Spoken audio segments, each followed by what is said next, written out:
Hi guys, this is GSMDome and I'm here with a new foldable, the Motorola RAZR 50 Ultra, and just like last year, it has the biggest external screen on the market. Yes, the biggest external screen indeed.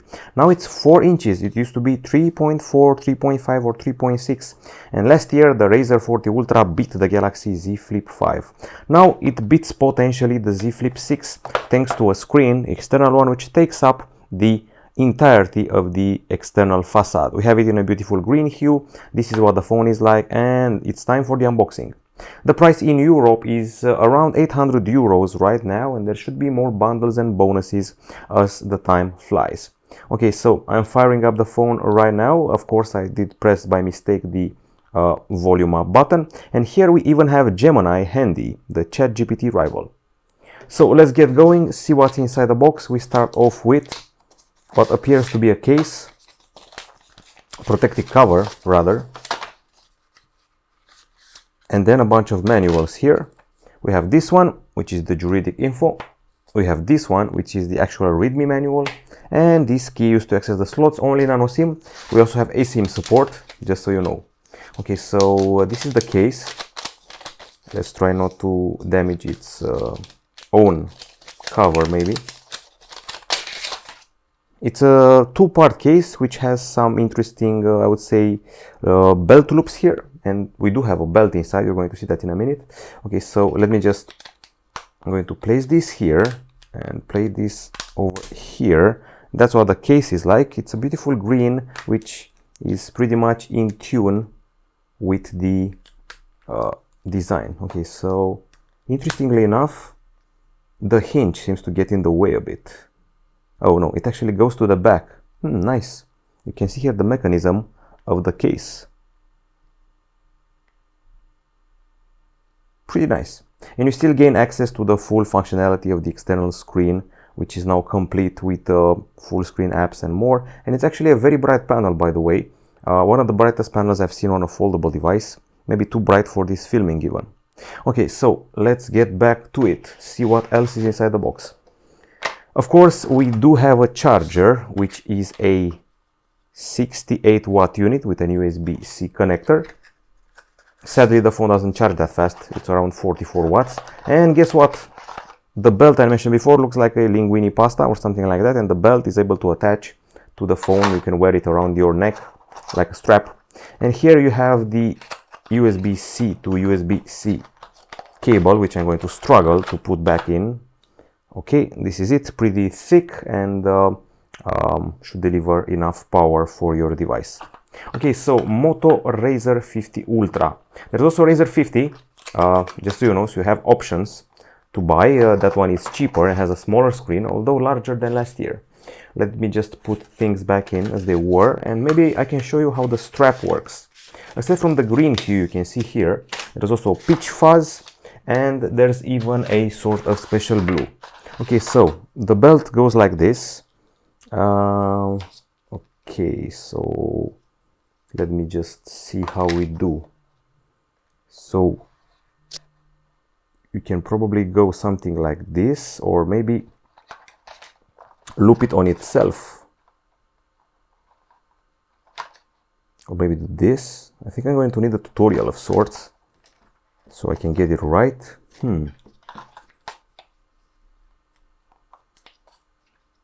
I think that you should be able to go here, maybe, and then do this. That's the vibe I'm getting. Snap it onto itself. Yep, I think this is it. Okay, and then the other part as well. I hope I'm not doing this wrong. It's an unboxing because it's my first contact, so yeah. Okay, and then loop it onto itself. Come on. And we're done. And that's how you put the belt on. You can wear it around your neck like a tourist when you travel. Okay, finally we've done it, and now time to go further. Let's actually remove the case and start talking about the device, its design, its specs, with special features. Okay, so beautiful green hue, that's for sure. As far as the design is concerned, what we're dealing with here is a handset which has IP68 certification, excuse me, actually IPX8 certification, which means it can take some dust and water. We got a vegan leather at the back side, which increases the grip. We have Gorilla Glass Victus protection for this external screen. We have aluminum 6000 series here, and the thickness is 7.8 millimeters, 7.09 millimeters actually.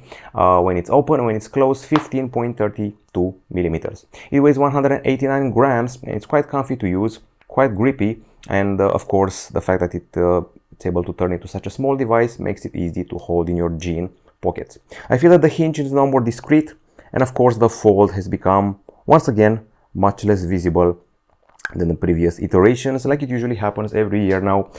The flip foldables tend to get lesser visibility of the fold down the middle.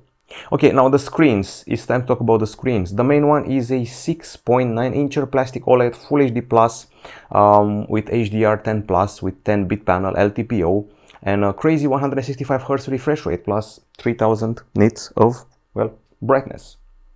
Okay, so a pretty cool panel, this main one here. And now let's talk about the external one, which is actually not bad at all. A 4-inch plastic OLED with a resolution of 1272 over 1080 pixels, LTPO, HDR10 Plus, also 10-bit panel, and believe it or not, 165 Hz as well, so you can definitely play some games, watch some videos, and 3400 nits of brightness. Well, sounds pretty impressive in my book. Now, the phone here comes with a pretty solid processor. It's a Qualcomm Snapdragon 8S Gen 3, and it's accompanied by 12 gigs of RAM. You can also add an extra boost to it, up to 12 gigs extra with the RAM boost feature. You also have half a terabyte of storage and UFS 4.0, just so you know. There's no micro SD, and the battery is a 4000 mAh unit with 45 watt charging via wire, 15 watts wireless charging, and 5 watts reverse wireless charging. Now, if you're curious about the SAR values of the phone, you have here this dialer, and you can use something like star, the dash 07 and dash again. You can see the SAR value for the body, the head, and the limbs. 0.88 watts kilogram for the head, 133 watts kilogram body, 267 watts kilogram for the limbs. Okay, I think we've covered quite a few of these specs. We also have stereo speakers, one's at the bottom, and the top one is actually the earpiece, which you can see here as these dots. The fingerprint scanner is on the side in the power button, and since I actually mentioned the acoustics, you can actually go here and tune your Dolby Atmos experience with all of these settings and tweaks. And there's even more here, with a custom equalizer and a surround virtualizer and a volume leveler, and even a special landscape stereo feature. Aside from that, I should probably mention that on a connectivity front, this is obviously a 5G phone, which has Wi-Fi 6E and Wi-Fi 7, Bluetooth 5.4, NFC, and a USB-C 2.0 port at the bottom side. It has eSIM compatibility, GPS, GLONASS, Galileo, and Beidou. Here you can see a cutout for a 32 megapixel selfie camera with f2.4 aperture. It's able to take 8 megapixel shots by combining 4 pixels in one, and it shoots 4K video. Now, the back camera is a dual cam setup.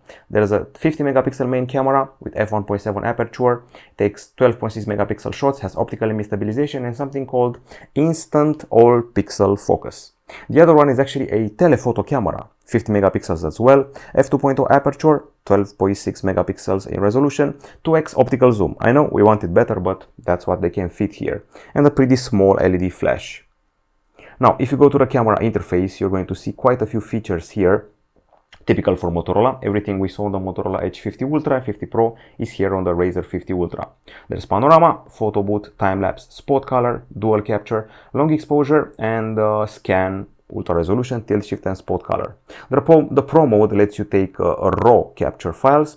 There's also portrait here available, and the option to see an external preview on the external screen, which this option actually also shows a cartoon, so you can actually smile better, triggers a smile from you. The option also appears in other areas. We have night vision as well. We have a photo mode where you can actually set a color preference, color profile. Auto enhance or natural are the options. Okay, and then we have the video where you can actually trigger the adaptive stabilization. You can play around with the frame rate or HDR10+, and you can change the resolution.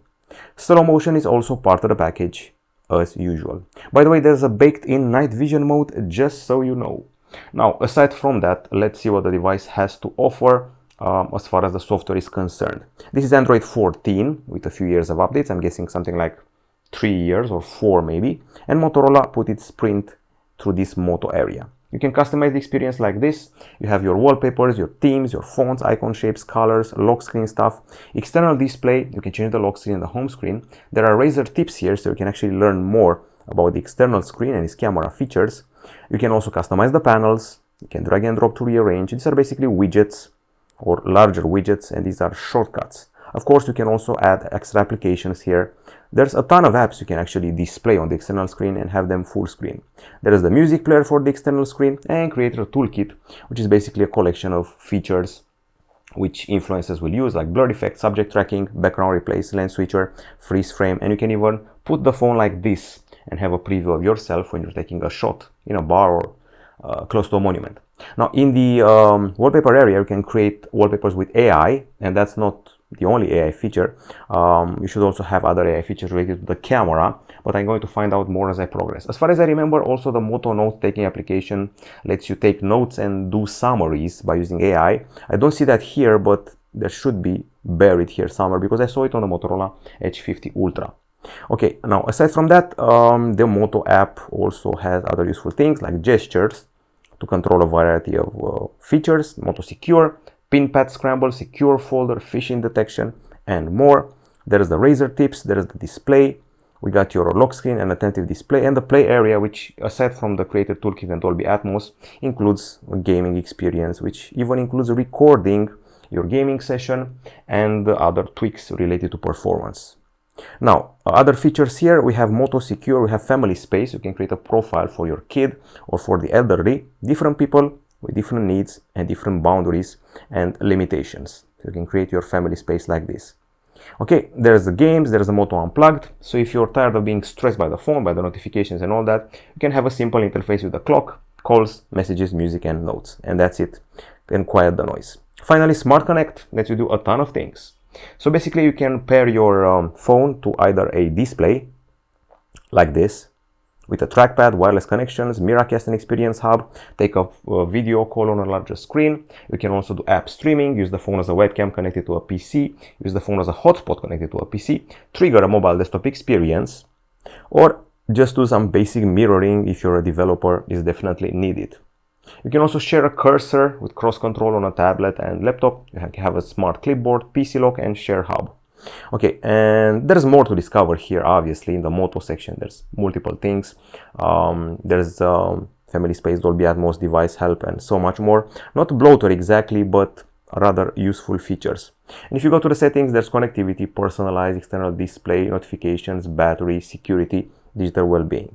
Now I want to focus on the external screen for a bit. A double press of the power button, a quicker one than I just did.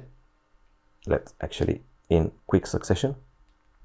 Okay, so that's how you activate the camera, and then you go back. We have these navigations buttons here, and these are the panels you can go through, basically sort of like home screens for the weather, for the games, for the widgets, for the stocks. You have Spotify here included as well, and a stopwatch and a timer. Of course, everything can be customized if you want to. These are the panels that you have at hand.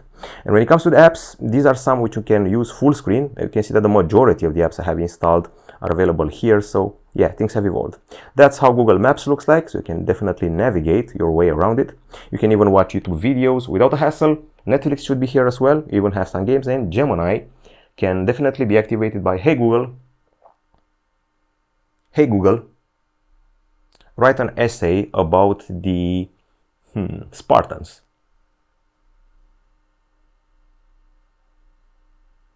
Okay, so this is it. The ChatGPT rival is working hard on this. Should be able to translate in a few languages and even help you with code. A friend of mine who is a coder said that Gemini is actually better when it comes to coding compared to ChatGPT. It makes less mistakes, so can definitely help you with a ton of things. So this large screen actually reminds me of the one of a watch. Is even more powerful. It actually looks pretty beautiful when you look at it like this, and can definitely help you when you're taking a photo, especially at this angle I'm seeing now. So if you do something like this,